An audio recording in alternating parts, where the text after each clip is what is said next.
Hello everyone, कैसे हैं आप सब और क्या हाल समाचार है आपके। देखिए कैसे न्यूज स्टॉक की वाट लगाती है और सडनली सारा मामला बदल जाता है। ये आज की वीडियो से समझने को मिलेगा।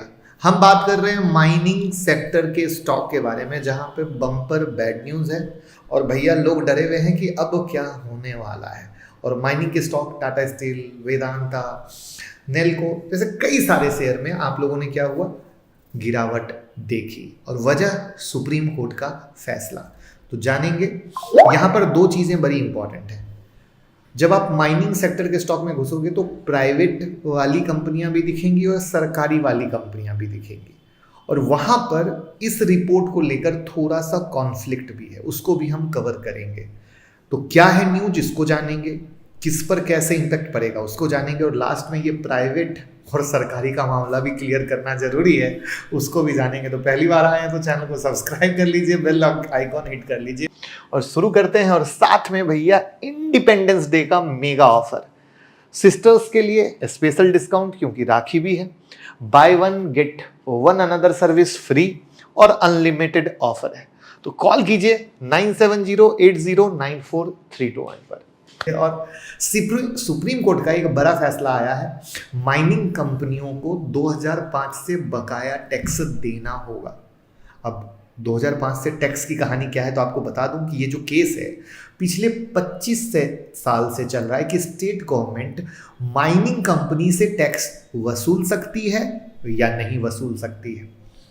अब ये स्टेट कौन कौन से हैं? उड़ीसा, झारखंड, पश्चिम बंगाल, छत्तीसगढ़, मध्य प्रदेश, राजस्थान। माइनिंग यहाँ ज़्यादा होती है ना, तो इनको फायदा हो सकता है।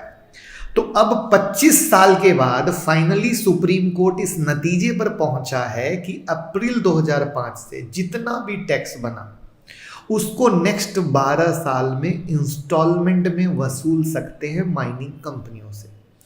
एक अच्छी खबर इसमें यह है कि कोई इंटरेस्ट या पेनाल्टी नहीं लगाई गई है, सिर्फ प्रिंसिपल अमाउंट ही पे करना है, वो भी नेक्स्ट 12 ईयर्स में। अभी तक ये सेंट्रल टैक्स लेता था और स्टेट फाइट कर रहे थे कि उन्हें भी मिलना चाहिए, जो फाइनली अब हुआ है। और 1 अप्रैल 2026 से माइनिंग कंपनियों को राज्य को टैक्स के भुगतान की शुरुआत करनी पड़ेगी। ठीक है। अब रिपोर्ट के अनुसार जो टोटल लाइबिलिटी है जो इन कंपनियों के पास है, उसमें टाटा स्टील का लगभग 17,000 करोड़ है और पीएसयू स्टॉक का टोटल टैक्स लाइबिलिटी 60,000 करोड़ है। अभी मैं डिटेल में आऊँगा, जो मैंने कहा था लास्ट में वो भूलिएगा मत। टाटा स्टील ने इससे पहले अपने जून तिमाही के नतीजे में बताया था कि उसने उड़ीसा सरकार के टैक्स दावों के खिलाफ 17,300 करोड़ रुपए की प्रोविजनिंग की थी कि भैया अगर हो तो देना पड़े, तो प्रोविजन करके रख दिया है। वहीं पर हिंडाल्को ने सीएनबीसी टीवी 18 से बताया कि भैया हम पर कोई असर नहीं पड़ेगा क्योंकि हम पर किसी भी राज्य सरकार का मामला पेंडिंग है ही नहीं। अब ये भी एक सोचने वाली बात है, क्यों नहीं पेंडिंग है? क्योंकि जब अधिकार मिला है लेने का तो वो सब पे लेंगे, राइट। यहां पर प्राइवेट कंपनी के लिए सबसे ज्यादा निगेटिव न्यूज है। अब यहां पर होगा क्या? अब सारी कंपनी अपना टैक्स कैलकुलेट करेगी और टैक्स कैलकुलेट करके एक्सचेंज को इन्फॉर्म करेगी कि मेरा इतना बकाया, मेरा इतना बकाया, मेरा इतना बकाया, मेरा इतना बकाया। यानी आज तो आपने जो गिरावट देखी वो तो छोटी सी कहानी थी, रियल कहानी, क्योंकि कोई भी जो है कि इसका इतना बकाया या उसका इतना बकाया, एक एजम्पशन का खेल है, राइट।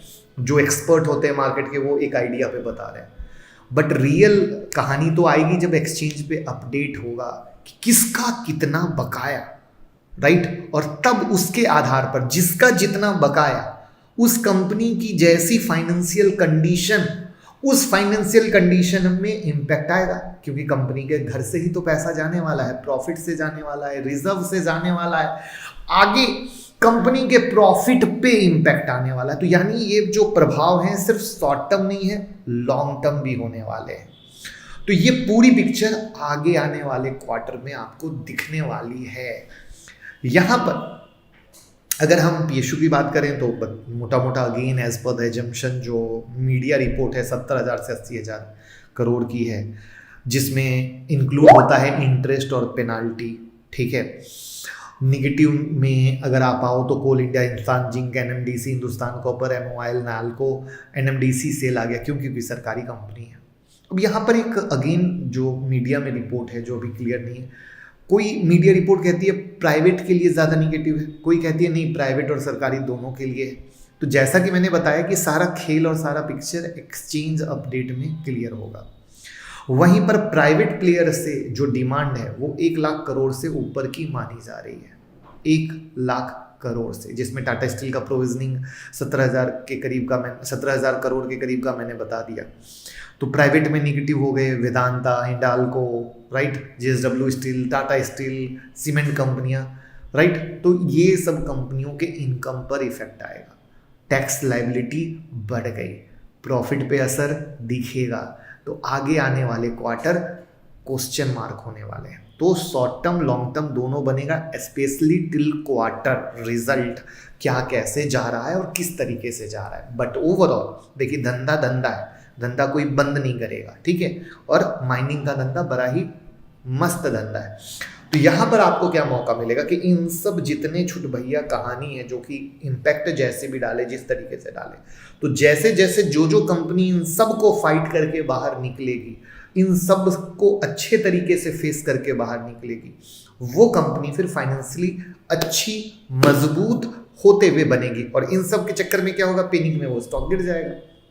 तो आपको इन सब से जूझते हुए एक करेक्ट फंडामेंटल वाली कंपनी, सही वैल्यूएशन की तरफ वाली कंपनी आपको देखने को मिलेगी, जो आगे हम आपके साथ लर्निंग के तौर पे शेयर करेंगे। और आप जल्दी से वीडियो शेयर करके लोगों को बता दीजिए कि भैया अच्छी लर्निंग मिल गई है, तो वो भी सीख जाए। Thank you so much.